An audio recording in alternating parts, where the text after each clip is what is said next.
Bonjour, je suis Gilles de Tinténiac et je vais vous présenter les étapes à suivre pour ajouter vos produits sur votre boutique sur le site du marché ambulant de Bien Vivre en Bretagne romantique.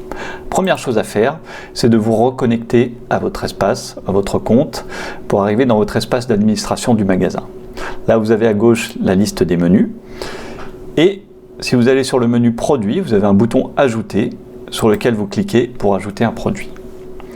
Alors, vous avez ici toute une page de description avec toutes les informations à remplir que l'on va parcourir ensemble. Le produit peut être un produit simple ou un produit variable. Là, produit simple, c'est-à-dire qu'il n'y a pas de variation de conditionnement ou de poids. Donc ça va peut-être correspondre à une majorité des produits que vous aurez. Donc je choisis produit simple dans le menu déroulant. Je ne coche surtout pas virtuel car vos produits sont bien réels et destinés à être vendus sur le marché et non pas à être téléchargés sur Internet. Je rentre un titre pour le produit, donc là pour l'exercice je vais vendre un flacon de Rêve d'autonomie de 100 ml. Je rentre le prix qui inclut la commission, donc le prix de 1 €. Je choisis une photo.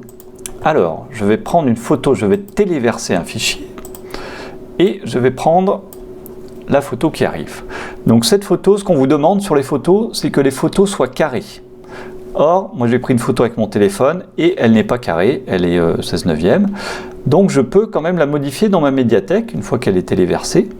Je peux cliquer sur modifier l'image et la recadrer pour en faire une image carrée. Donc ça vous pouvez le faire à tout moment.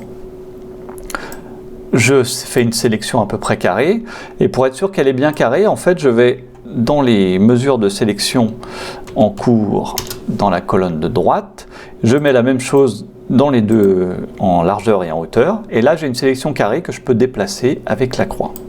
Une fois que je me suis mis sur le produit, je clique sur recadrer, enregistrer et là j'ai bien une photo carrée, tout va bien, que je peux sélectionner pour décrire mon produit.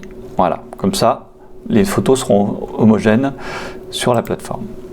Ensuite je dois ajouter une description. Alors je vais ajouter de l'autonomie, du rêve à consommer sans modération. Voilà. Donc là vous mettez la description de votre produit. Vous pouvez mettre le poids. C'est bien aussi dans le titre de mettre le type de conditionnement, le poids, la quantité. C'est toujours bien. Alors seule la description courte est nécessaire. Voilà, il y a 2 blocs de description. Nous on a estimé que seule une suffisait. Souvent pour décrire les produits c'est suffisant.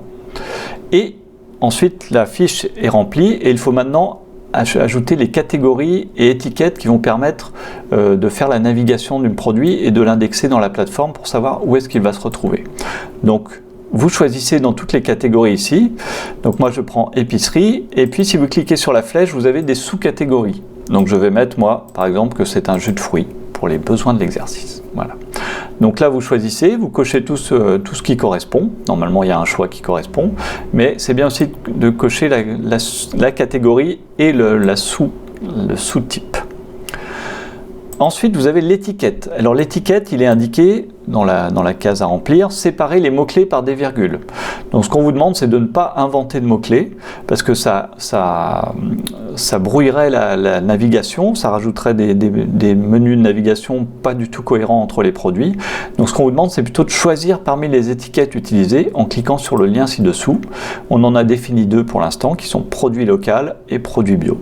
Moi, mes rêves sont des produits locaux. Ils ne sont pas bio car ils sont fabriqués avec un petit peu d'alchimie. Et voilà pour les étiquettes. Donc les étiquettes, ce sont ces 2 choses-là à remplir. Vous n'en ajoutez pas.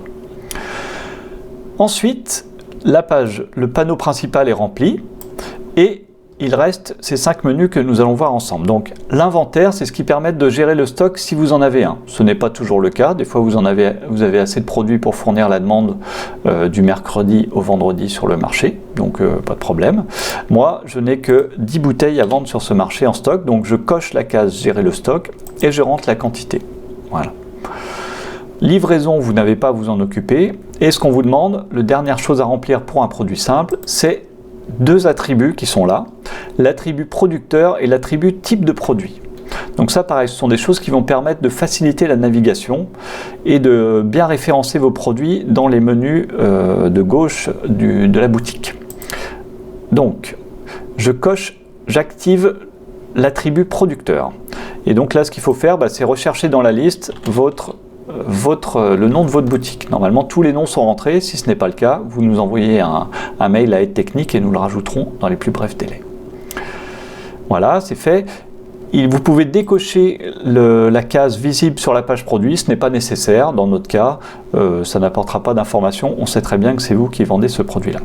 Et puis, là, c'est le deuxième attribut qu'on vous demande de cocher, c'est le type de produit. Alors, on le demande plus pour la logistique, c'est-à-dire que le type de produit, c'est frais, sec, surgelé ou vivant. Moi, mon produit, c'est un produit sec qui ne va pas au frais, qui se garde longtemps sur étagère. Et pareil, il n'a pas besoin d'être visible sur la page du produit, c'est vraiment quelque chose pour savoir comment, quand on organise la tournée, qu'on répartit dans les camions, qu'est-ce qui va au frais, qu'est-ce qui va au sec. Et pareil, quand vous venez récupérer votre commande, il peut y en avoir dans différents camions.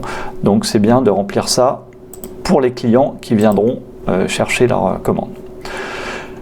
Voilà, une fois que vous avez fait ça, eh bien c'est tout ce qu'il y a à faire. Vous pouvez soumettre à la relecture et là, le produit donc est enregistré. Et il est soumis pour modération, donc il est indiqué comme en attente. Donc ça, nous faisons régulièrement des vérifications sur le portail pour valider les produits en attente et revérifier que les informations sont bien rentrées. Voilà, je vous ai fait juste une petite checklist pour reprendre les points principaux pour ajouter un produit simple. Donc le choix du type de produit, simple ou variable. Vos produits sont bien réels, donc il n'est pas nécessaire de cocher la case virtuelle, il ne faut surtout pas la cocher. Ensuite, vous rentrez une description courte du produit, c'est suffisant, pas besoin de la description détaillée. Vous ajoutez une image, si possible carrée, sinon vous la remodifiez dans la médiathèque et vous la rendez carrée, comme je vous l'ai indiqué. Ensuite, vous renseignez les catégories étiquettes en utilisant uniquement les choix existants, notamment pour les étiquettes. N'ajoutez pas des mots-clés, s'il vous plaît. Et tout en bas, il faut encore gérer les attributs en cochant producteur et en allant chercher votre nom, et puis en cochant le type de produit pour indiquer si c'est du frais, du sec, du congelé ou du vivant. Voilà. Et puis dans le menu inventaire, vous pouvez également gérer vos stocks si besoin.